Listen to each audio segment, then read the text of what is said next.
If you're an aspiring pro gamer, chances are that you're more than familiar with Twitch. And if you've seen some of our most recent videos, then you'll know the best way to start your journey as a pro gamer is to try and set up a twitch.tv channel to live stream your gameplay and gain fans. Today on Pro Gamer Academy, I'm going to give you some of the best tips for starting out on Twitch. So, let's get into it.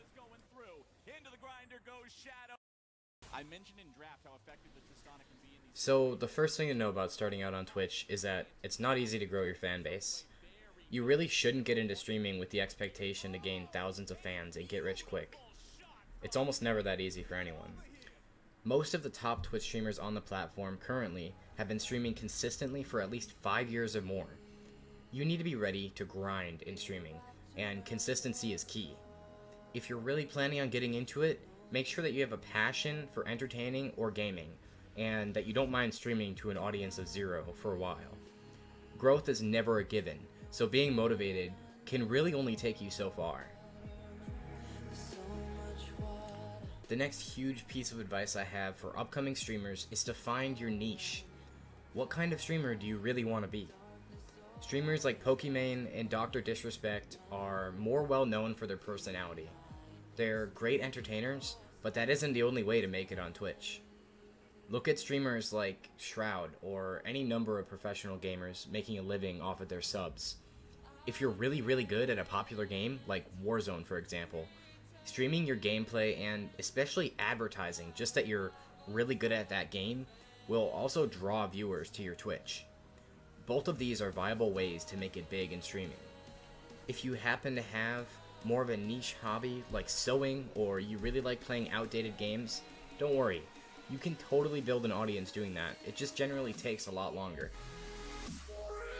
Now that you've figured out what your stream is actually going to be about, you need to figure out how to do it. First thing is to make sure that your PC is actually capable of live streaming, and this varies person to person. Because it depends so much on a case-by-case basis, it can actually make it really hard to give general advice. However, in general, if you have the equivalent of an i5 in your processor and at least a GTX 1060 or the AMD equivalent of that, you should be decently set to stream depending on the game and its settings. Again, this is very general advice, so take it with a grain of salt.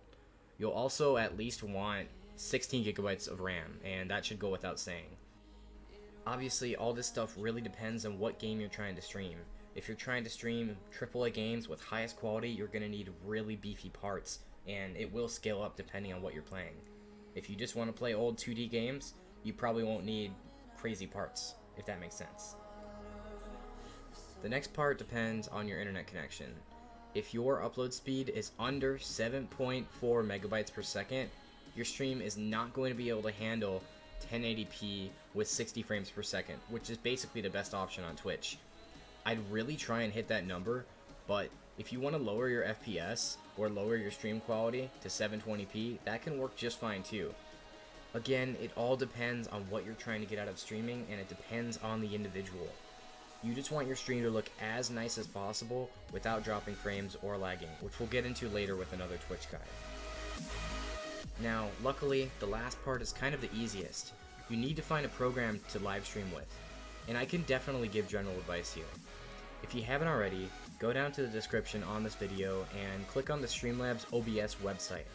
It's extremely easy to set up and work with for a newbie streamer. It's easily the most simple program out there in my decently long experience with Twitch. It has all kinds of easy to work with plugins and allows you to change and add notifications for things like subscriptions, new followers, and more. I would definitely recommend that you use the auto-optimize feature it comes with for your bitrate and overall stream quality. It handles the technical stuff while you worry about your content. As much as that sounded like an ad, I promise it wasn't. Streamlabs OBS is just really good. Anyways, that's the bulk of the information you need for starting out on Twitch. I tried to cover as much as I could with our time frame, but stay tuned for the next video because we're going to be making more content like this in the future.